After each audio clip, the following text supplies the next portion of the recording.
धीरेन्द्र शास्त्री जी पदयात्रा निकाल रहे थे उस समय हम लोग सहयोगी हैं, लेकिन मोदी जी आए एकदम से पानी फेर दिया उनके ऊपर। क्या ब्रजेश पाठक को ब्राह्मण समाज अपना नेता मान रहा है? ब्राह्मण समाज का वो नेता थे लेकिन अब नहीं है। क्यों? भारतीय जनता पार्टी सरेआम धमकी दे रही है कि अगर हमको लाओगे नहीं तो तुम्हारे साथ क्या होगा। बंगाल में क्या हुआ, पाकिस्तान में क्या हुआ।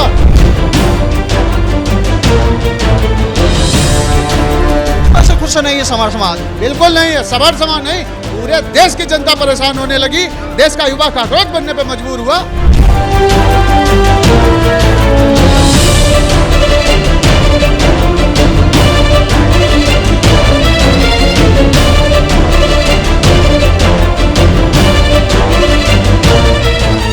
हम आपके पुत्र हैं, नाती हैं, पंथी है, पोता है, और जैसे ही कुछ बेटा कहें हम तो राष्ट्रवादी हैं।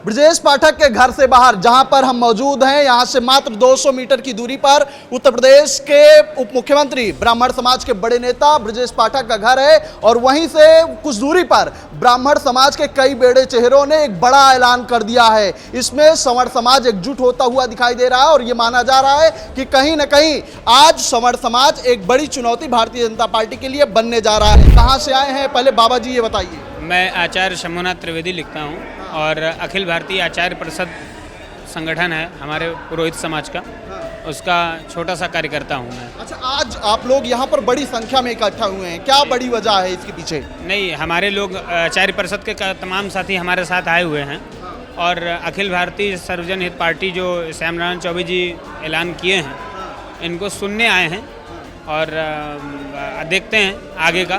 पहले सबसे यूजीसी पे सबसे पहले इन्होंने विरोध किया था, इसलिए इनके पास अभी आए हैं। अच्छा, इस पार्टी के माध्यम से लगातार सवर्णों की बात उठाने की बात हो रही है, खास करके ब्राह्मण चेहरे इस पार्टी में हैं, बड़े चेहरे जो हैं। क्या माना जाए कि आने वाले दिनों में एक बड़ा परिवर्तन उत्तर प्रदेश में ब्राह्मण समाज या सवर्ण समाज दिखाने वाला है? नहीं, देखिए, पहले तो हम अभी इनका समर्थन इसलिए नहीं करेंगे, पहले इनको समझेंगे।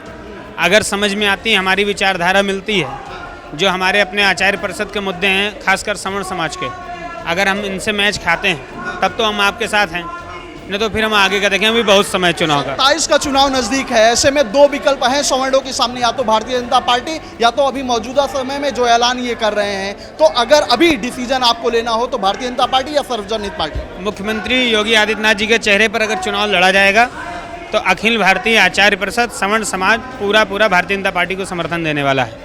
अगर मुख्यमंत्री योगी आदित्यनाथ जी के चेहरे पर भारतीय जनता पार्टी चुनाव लड़ती है तो और पहले ऐलान करना पड़ेगा। मध्य प्रदेश जैसा नहीं चलेगा कि शिवराज जी के चेहरे पर आपने चुनाव लड़ा और किसी को, हम उनका विरोध नहीं कर रहे हैं, जो वहाँ के मुख्यमंत्री बने हुए हैं उनका विरोध नहीं कर रहे हैं, लेकिन जो उनके साथ किया कि आपके चेहरे पर चुनाव लड़ा जाए, आप मेहनत करें, उसके बाद उठा के किसी तीसरे को बनाया दिया है, ये गलत है। अगर महाराज जी के नेतृत्व में चुनाव लड़ा जाएगा तो हम लोग ब्राह्मण समाज भाजपा के साथ है, नहीं तो नहीं है। बिल्कुल भारतीय जनता पार्टी का हम लोग तब साथ दे रहे हैं। लेकिन एक बड़ा सवाल ये उठ रहा है कि क्या ब्रजेश पाठक को ब्राह्मण समाज अपना नेता मान रहा है? ब्राह्मण समाज का वो नेता थे लेकिन अब नहीं है। क्यों? यूजीसी पे उन्होंने एक शब्द नहीं बोला। यूजीसी क्या था? हम सब हैं भाई भाई का नारा लगा के हिंदुओं को एक किया गया, फिर हिंदुओं को यूजीसी से तोड़ दिया गया। फिर उसमें भी सबसे ज़्यादा जो दिखाया गया अपराधी, उसमें भी ब्राह्मण को सबसे ज़्यादा इनकाउंटर ब्राह्मण का कहाँ थे? क्यों नहीं बाबा जी से बोले? खाली नतमस्तक चरण मस्तक, जय श्री राम जय श्री राम जय श्री राम के नारे का समर्थन हर हिंदू करता है। बलि ऐसे नहीं चढ़ी थी, ऐसे नरसंहार नहीं हुआ था अयोध्या में, जो मंदिर तोड़ा उसमें मस्जिद वाले जो कांड हुए थे, तो क्यों हुआ?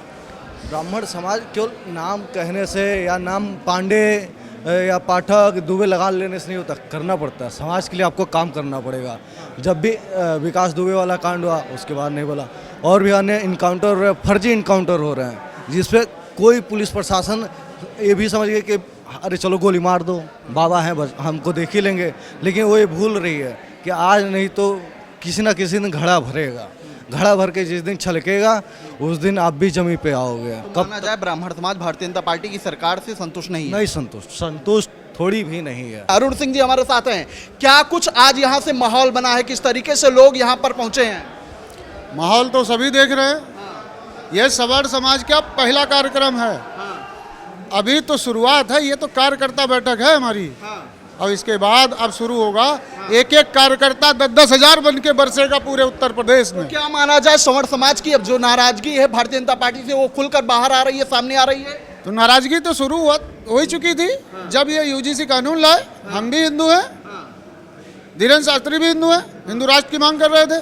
और धीरेन्द्र शास्त्री जी ने हिंदू को एक करने के लिए पदयात्रा निकाली। हम लोग सहयोगी हैं। तो जब धीरेन्द्र शास्त्री जी पदयात्रा निकाल रहे थे उस समय हम लोग सहयोगी हैं।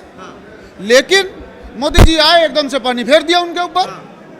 मोदी जी ने उस तरीके से काम किए हैं कि पानी फेर दिया पूरी तरीके से। यूजीसी कानून लाके भटक गया हिंदुत्व, बट गया हिंदुत्व। लेकिन लगातार इसके डैमेज कंट्रोल की कोशिश की जा रही थी। आधे इधर सड़कों पे थे हमारे भाई, आधे उधर सड़कों पे थे।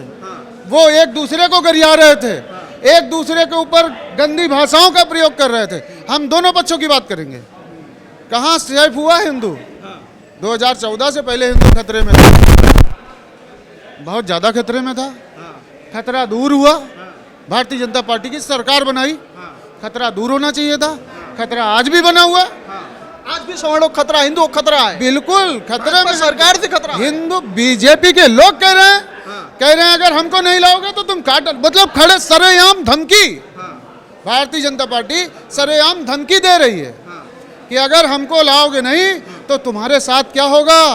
बंगाल में क्या हुआ, पाकिस्तान में क्या हुआ। अरे तुम अपने हिंदुस्तान की बात कब करोगे भाई? तुम पाकिस्तान को बीच में लाते हो। कांग्रेस को अभी भी जिम्मेदार समझ रहे हो। इतनी जिम्मेदार थी तो फिर तुमको दिक्कत क्या थी उससे? अगर कांग्रेस जिम्मेदार थी, आज भी हर बात में नेहरू चाचा, नेहरू कर गए, फलाने कर गए। 12, 14, 15 साल से तुम लोग कर रहे हो, तुम क्या कर रहे हो? तुमसे सवाल आज पे करें तो पहले ऐसा था, थाती थे तो क्या होता है? ये थाती थे तो क्या होता है? होना चाहिए। आज जो स्थिति है उस पर बात क्यों नहीं होती? भाजपा से खुश नहीं है सवर्ण समाज? बिल्कुल नहीं है। सवर्ण समाज नहीं, पूरे देश की जनता परेशान होने लगी। देश का युवा काकरोच बनने पे मजबूर हुआ है।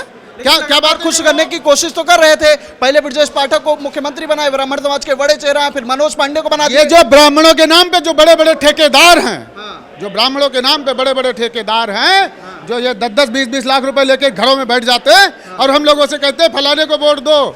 उसी वजह से सवर्ण समाज की एक पार्टी बनी है ये कि अब की बार बिकेंगे नहीं, अब की बार वोट में बदलेंगे, अपनी एकता वोट में दिखाएंगे, किसी को समर्थन नहीं देंगे। मतलब किसी भी पार्टी को समर्थन नहीं, समाज सबको समर्थन करके देखा।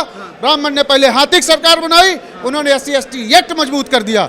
उसके बाद समाजवादी पार्टी की सरकार आती है, वो मुस्लिम को मजबूत करने का काम करती है।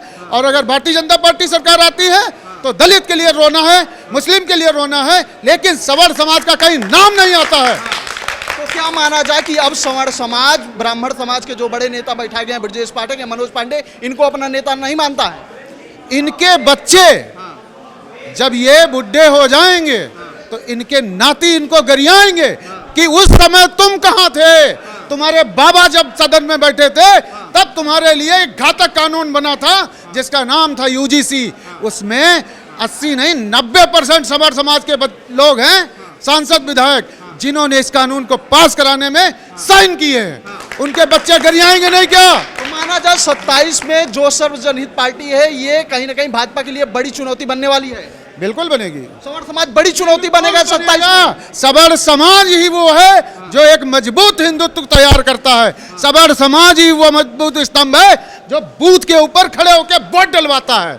यही वो सवर्ण समाज है जो बूथ से लेके और धन तक तुम्हारी मदद करके सरकार बनाता है, और आज तुमने उसको पीछे छोड़ा है। मतलब सवर्ण समाज 27 में भाजपा को जवाब देगा? जवाब तो सामने दिख रहा है। अभी तो बस शुरुआत है, अभी तो ये झांकी है। ये तो कार्यकर्ता हैं, हमारे पदाधिकारी हैं, और अभी एक एक यहाँ से जाने के बाद पदाधिकारी हमारा 10-10 हजार पे भारी पड़ेगा। ब्राह्मण समाज के बड़े नेता हैं ब्रजेश पाठक, उनके घर के बाहर आप ये ऐलान कर रहे हैं? हाँ तो बिल्कुल करेंगे। कौन से समाज के नेता हैं भाई? हमने एक चीज देखी है, वो किसी भी समाज का नेता हो, जैसे समाज में वोट मांगने आता है, हम आपके पुत्र हैं, नाती हैं, पंती है, पोता है, और जैसे ही कुर्सी बैठा कहें हम तो राष्ट्रवादी है, तो फिर जात की बात करते क्यों हो? फिर जात के नाम पे लड़ाते क्यों हो? फिर हम लड़े, हमारी पब्लिक लड़े, हम लोग गांव में गलियों में आपस में लड़ते हैं, जिसको काम धंधा करने में मुश्किल हो जाता है। हमारा एक बढ़ई भी काम करता है जब मकान बनता है हमारा, और एक दलित भी काम करता है। हम सब मिलके एक मकान का निर्माण करते हैं और उसके बाद ये लोग हमको वहाँ लड़ा देते हैं, हमारे काम बाधित होते हैं, हमारे आपस के काम बाधित होते हैं। इन सब की वजह से उन सब का विकल्प आया है अखिल भारतीय सर्वजनिक पार्टी। ठीक है, अखिल भारतीय जनहित पार्टी का ये सम्मेलन हो रहा था, कार्यकर्ता सम्मेलन, और माना जा रहा है कि यहाँ से जो बड़ा ऐलान हुआ है वो भारतीय जनता पार्टी को बड़ी चुनौती देने वाला है 27 के विधानसभा चुनाव में। इस बातचीत में फिलहाल इतना ही। ऐसी खबरों को आपके बीच में लेकर आते रहेंगे, तब तक देखते रहिए खबर चौक। कैमरा पर्सन अभिजीत के साथ अमन सिंह, लखनऊ।